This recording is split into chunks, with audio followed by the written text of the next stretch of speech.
go down to the creek, but my phone isn't charged enough. So I'm going to do one more on the multidimensional theory of existence, sharing from my notes that I took from Doug Vogt and what I understand so far about it. And then once I finish this part, I'll go to the creek and you can see how pretty it is. And maybe it'll encourage us to keep looking for truth. So we talked about that the priest class of the Hebrews were one of the few groups of people that understood the timeline of our history relative to the great year cycle and how many earth ages had come before us, etc.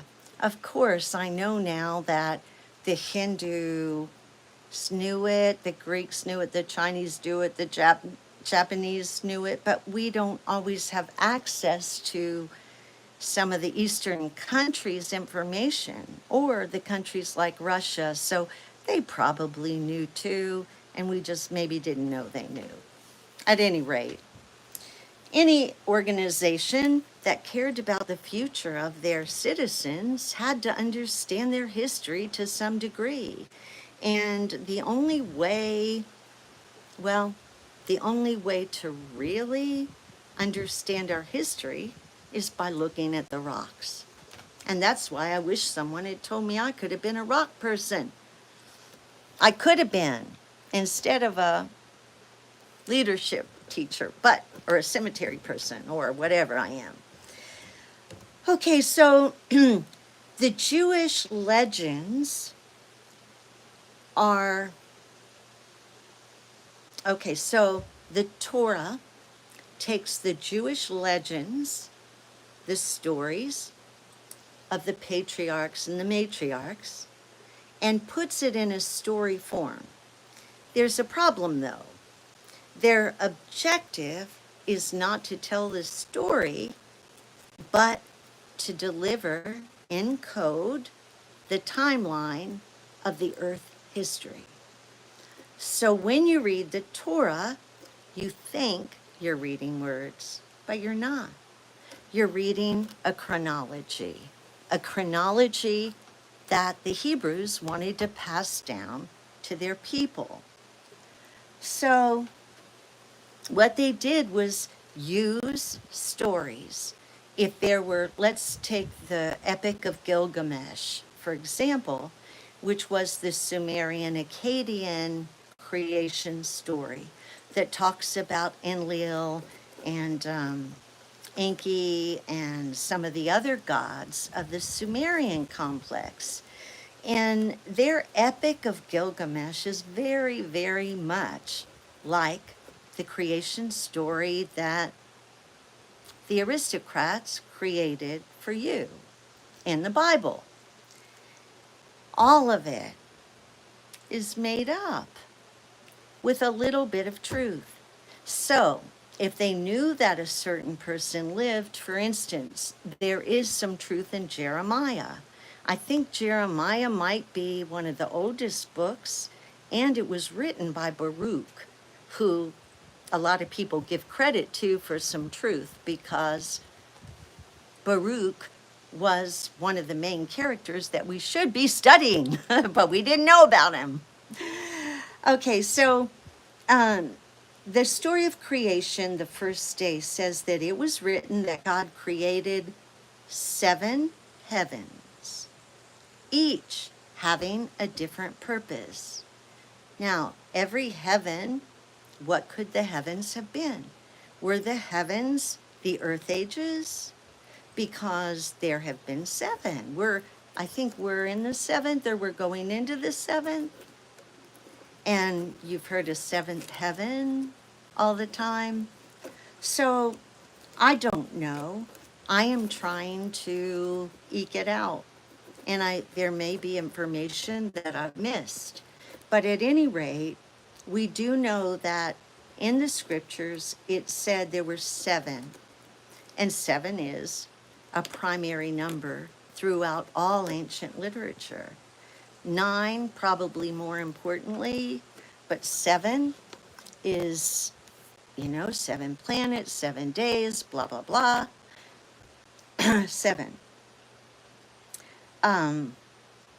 So it says then, and this is important because I can show you where the coding came from. So I'm not just trying to read you literature, but okay, it's written that God created light and darkness. Now think about that. I know for a fact, I don't know what that's doing. I know for a fact that I'm both. I feel it every day. Some days I wake up and I'm just so gracious, and other days I'm like an alley cat. And there are times when I see clearly and times when I don't. And there are times when I look on the bright side and times when I look on the dreary side. And I realize that that's my nature. And being able to orchestrate my nature in a way that it'll be a benefit to both me and you and we is the key. To orchestrate who we are, to use the negative and positive poles to help us balance, just like the earth does. It's just a copycat system. We just need to learn to understand it. It's one unit, one synchronistic system. Is you, me, the earth, the world? If you look at us, if you were going to take care of a person, you wouldn't look at the eye or the nose or the mouth or the stomach. You would look at that person. What do they eat? What do they sing? How do they breathe? How do they sleep? Right?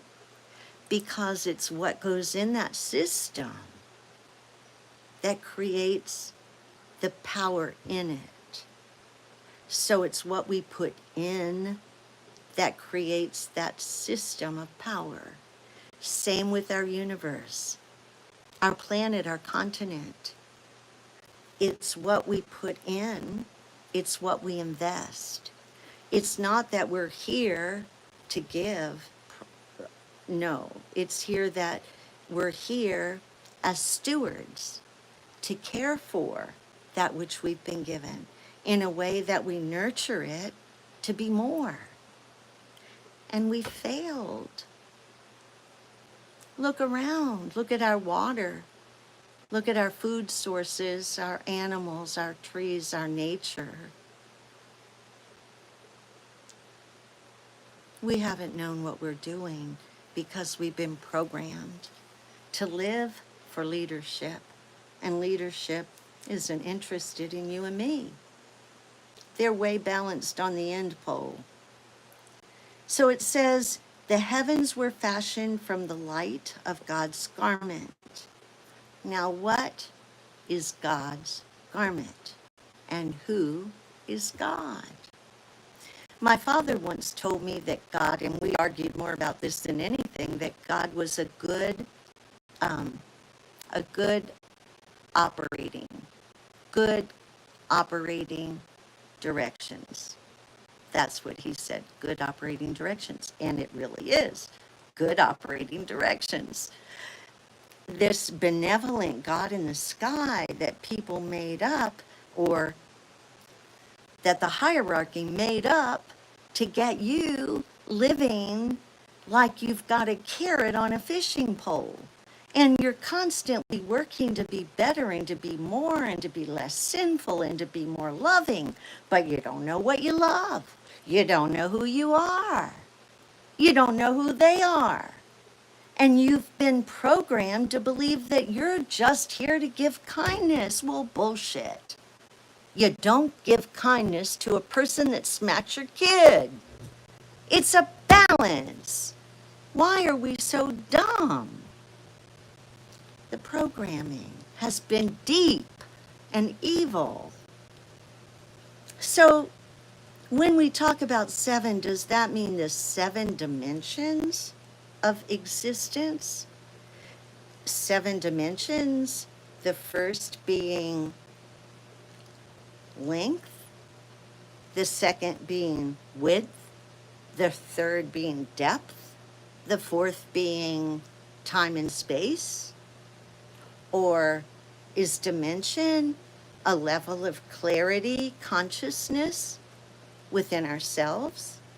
And if it is, then the dimensions would make sense because we can see long, we can see deep, we can see wide, but can we see whole? That's where it's at, is seeing the whole picture. Do you know, when they set up the education system, it was set up to screw us over.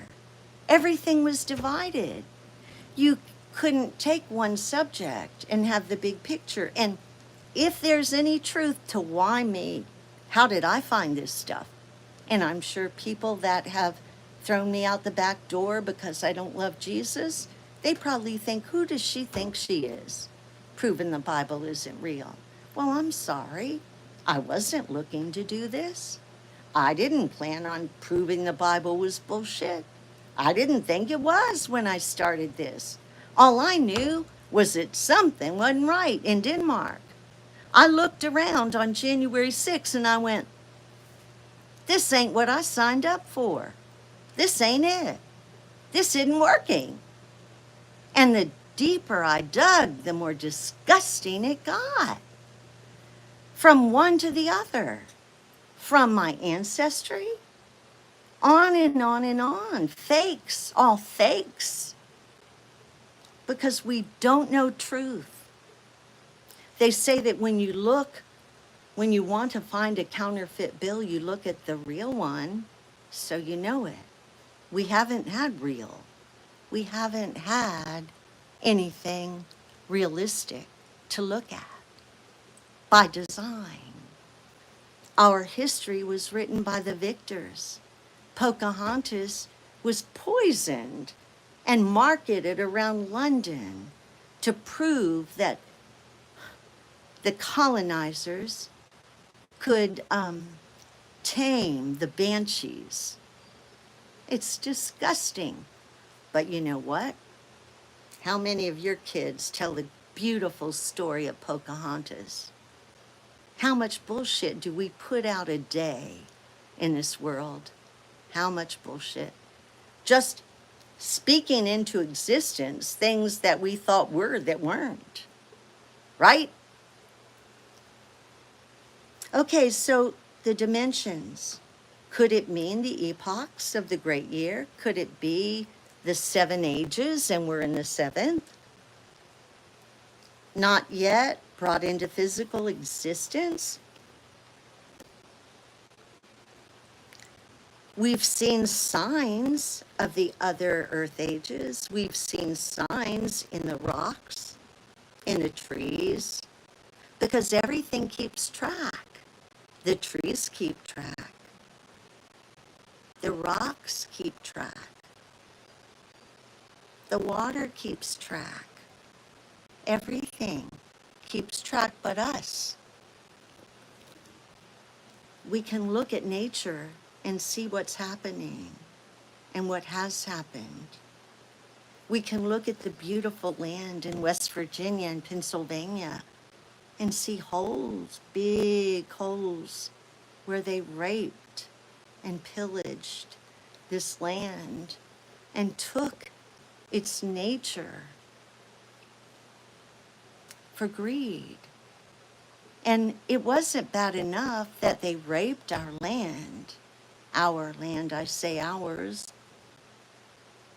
because I feel like this land is mine. I cherish it.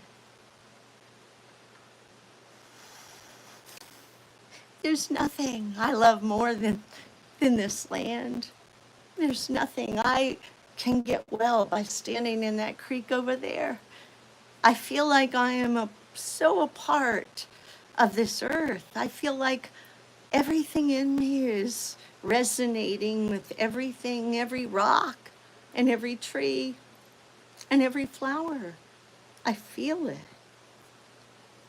I think we're supposed to. I think we're supposed to recognize the sacredness in every life, every life, even the evil ones. How does that work? I don't know. I don't know. But I have seen evil things turn to good. Not with bullshit love. Don't get me started on the bullshit love. I hate that word more than Jesus. I think it's a fake word. The etymology of it stinks. It didn't mean anything, and they made it mean everything, just like the Bible. Love is a fake word. They use it like the word stuff. You might, if you're going to say, give me some of that stuff. Oh, I love you. I love that stuff. It's fake, it's cheap. And if we want to give something worthwhile, let's respect the fact that there's life in something. Anything that has life, let us respect it and hold it sacred. We didn't make it. So the heaven and earth are made of different elements, just like you and me.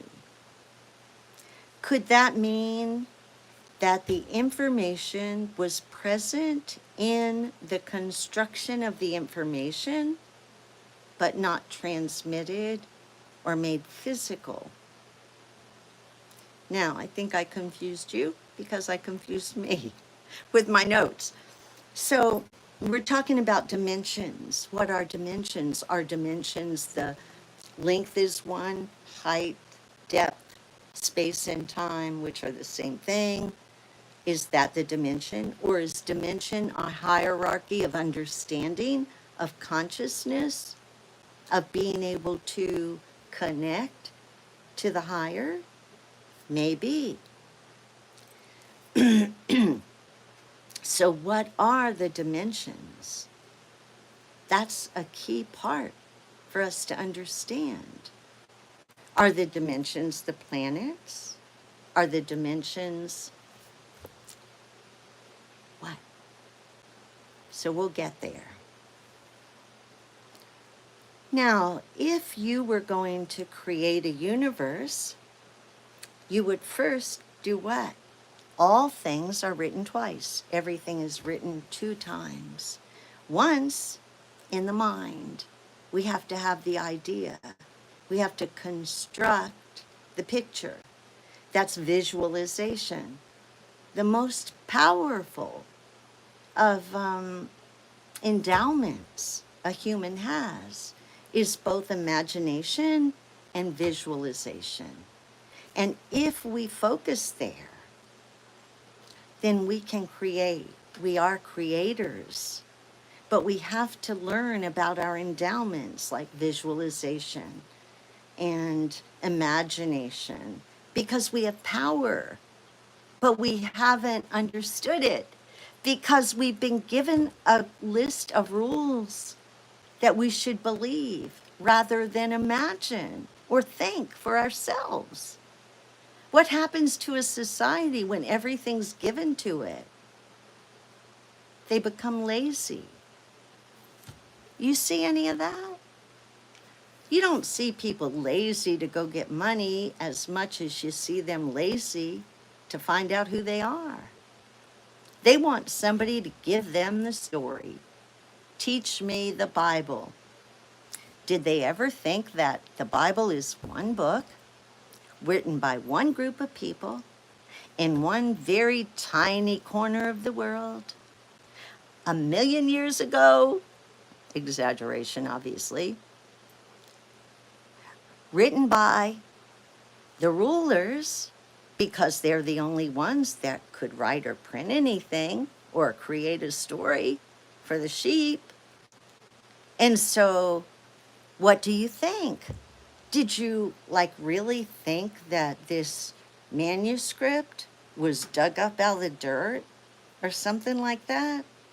These were highly advanced people. Yeah. Look at some of the Hindu literature. They had spacecraft, Varana. This is a Hindu symbol right here. And it's, I call it a thunderstorm generator.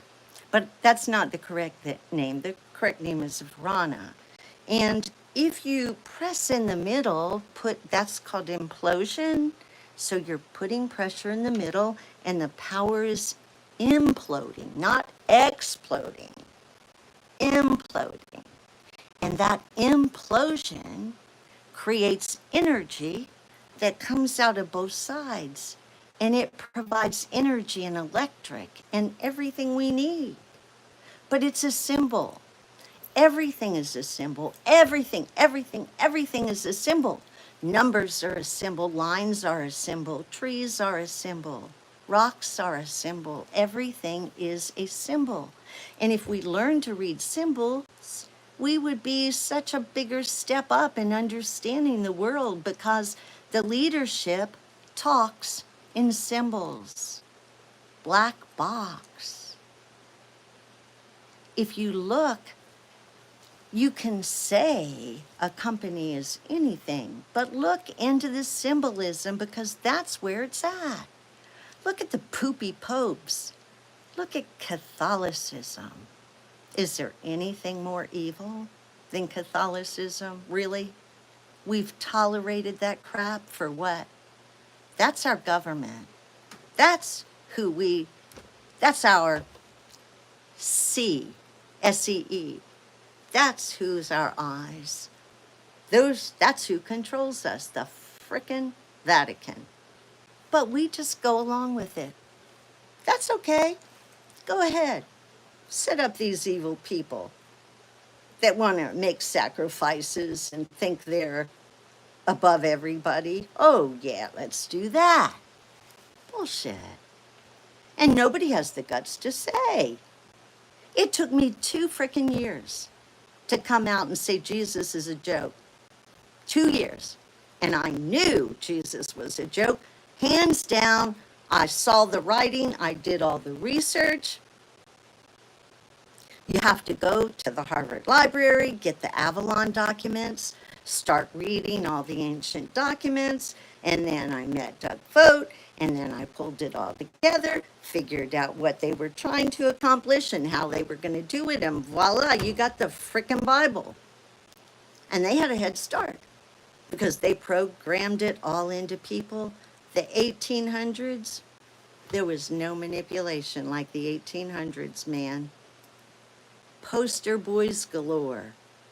Yeah, if you invented something, you played the game and you got a patent, or you didn't have an invention, they would give it to somebody else, like an Edison or a Ford or a Bell, and let them be the poster boys. You know why? They played the game. Just like you're playing the game if you're trusting the frickin' Bible and Jesus and Islam and all the bullshit. All the bullshit. Look at what it's done. Religion has killed more people, has caused more suffering. We need to get through. I don't want to get off on that because I'll get really, really mad. So, the universe, I wrote a book, or I didn't write the book, I wrote a chapter in a book with Deepak Chopra, I think in the 90s, because I had won a speech contest, an international speech contest called Footprints on Your Heart, about how people leave footprints on our hearts and we don't even know it sometimes until it's too late, and to tell them. And so I was contacted to write a chapter in Deepak Chopra's book, and I did.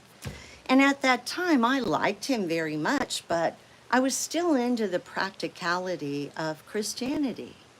And so I did both. And the Christians screamed because I was watching Deepak Chopra. They're a creepy bunch. Anyway, now he is preaching exactly what I believe to be true, although it's a tough reach. And I've been studying this for over 7 years now. it's still a tough reach to believe that we are holograms of information. And it makes sense. I can see it. I can buy it. And they've been programming this into us with Star Wars and all kinds of things over the years. They've been giving us little nibs and bits. Would have been nice to get the whole story, huh? So information comes from the die-hold, or the original idea of the purpose, right? So if we're going to build a house, we have to have the idea first. And then so the die-hold then is the idea. It's the written instructions. It's the plan. It's like if I'm going to write a business plan or start a business, I'm going to write it out. What do I want to do? What do I want to accomplish? Who do I want to affect? How am I going to do it? Where am I going to do it? What resources do I need? What are the roadblocks? So I'm going to think all these things out before I do the creation itself. And that's what the die-hold is the thinking through of creation prior to the birth of it. And maybe that's why there are resets. There are resets all through life. Every 138 years. I'm moving ahead on myself, but you'll start to get it. We're number system. We are a number system. So the information in the die-hold needs to crystallize into the physical form, right? And that's where we are. So if you understand that everything is created twice, first the idea, then the creation, and then that there has to be a plan. And if the die-hold is the information plan, everything comes from that die-hold through instructions. And a human's instruction is the DNA, or the blueprint, or the operating system. When I was in high school, I took data processing, which was really, I loved it. We wired those great big computers, I mean huge, like the size of half a house, or like the size of a shed was one machine.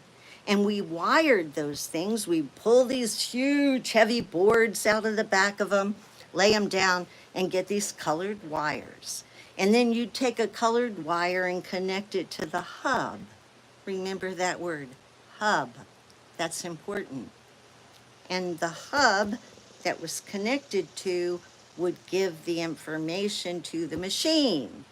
So the machine got its information from our pre-wiring, from our plan that came first.